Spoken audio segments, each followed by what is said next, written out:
આને ધારાસભ્ય કહેવા કે કારીગર કહેવા? કારણ કે 20 ખેડૂતો શિકાર બની ગયા, પણ ધારાસભ્ય પોતાની જમીન બહાર કાઢી લેવામાં સફળ થઈ ગયા. વાત છે ધારાસભ્ય પ્રકાશ વરમોરાની.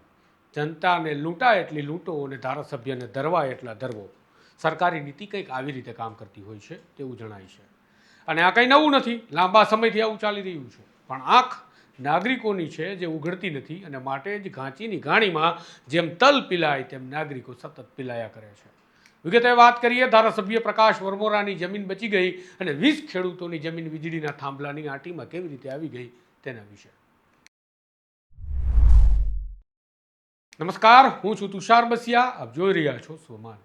કચ્છ, મોરબી, સુરેન્દ્રનગર, દ્વારકા વિવિધ જિલ્લામાં હાઈ ટેન્શન વીજળીની લાઇન ખેડૂતોનું ટેન્શન વધારી રહી છે. ખેડૂતોની લાખની જમીન થાંભલા અને તાર ઘૂસતા રાખની બની જાય છે, અને માટે જ ખેડૂતો વિરોધ નોંધાવી પૂરા વળતરની માગણી કરી રહ્યા છે. ત્યારે ગતરોજ ઘટસ્ફોટ થયો છે કે ધાંગધ્રાના ધારાસભ્ય પ્રકાશ વરમોરાની જમીનમાંથી પણ લાખની જમીનને રાખ કરી દે તેવા થાંભલા પસાર થવાના હતા, પણ કાગડિયા તેના રેડી હોવા છતાં આશ્ચર્યજનક રીતે ધારાસભ્ય પ્રકાશ વરમોરાની જમીન એને કરી નાખવામાં આવે છે અને બિનખેતી થયેલી જમીન હોય તેને બક્ષી દેવામાં આવે છે. વાત કંઈક એવી છે કે 31 જાન્યુઆરી 2025ના રોજ power grid Vataman transmission limited માટે એક નોટિફિકેશન ગેજેટ બહાર પાડી દેવામાં આવે છે. આ વીજળીની લાઇન ક્યાંથી નીકળશે, કયા ગામ, કયા જિલ્લા, તાલુકા, રાજ્યમાંથી નીકળશે તેની જાહેરાત કરતું આ પત્ર છે.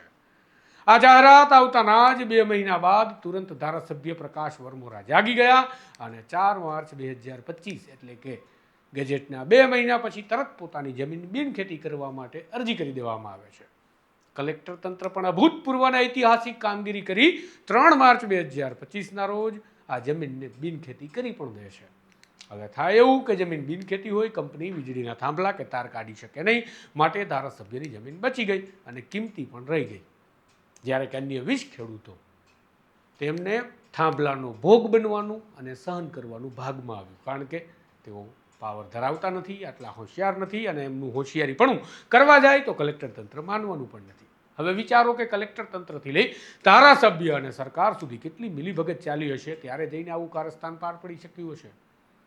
આ પહેલા અમરેલીમાં પણ તત્કાલીન સાંસદના પરિવારની જમીનો હાઈવે નીકળે એ સમયે બિનખેતી થવા લાગી, અને અચાનક બિનખેતી થયેલી જમીન હાઈવે નીકળે એટલે તેને વધારે પૈસા મળે, ખેડૂતોને વળતર ઓછું મળે. ટૂંકમાં આ બાબત પરથી સમજી શકાય છે કે ખેડૂતોને તંત્ર અને સરકાર કેટલા મૂર્ખ બનાવે છે, અને ખેડૂતો મૂર્ખ બને પણ છે. જ્યારે આ ખબર પડે ત્યારે ખેડૂતો છૂટક વિરોધ કરે, અને પછી જૈસે થેની જેમ ચૂંટણીમાં નાત, જાત, જાતિ, ધર્મ જોઈને મતદાન કરી આવે અને પ્રજાનો પ્રતિનિધિ ચૂંટી ફરી પીલાવા માટે ખેડૂતો તૈયાર થઈ જાય છે. તમારું શું કહેવું છે કમેન્ટમાં જરૂરથી જણાવજો. આવી સ્ટોરી જો પસંદ છે તો ચેનલને સબસ્ક્રાઈબ કરવાનું ભૂલતા નહીં. નમસ્કાર.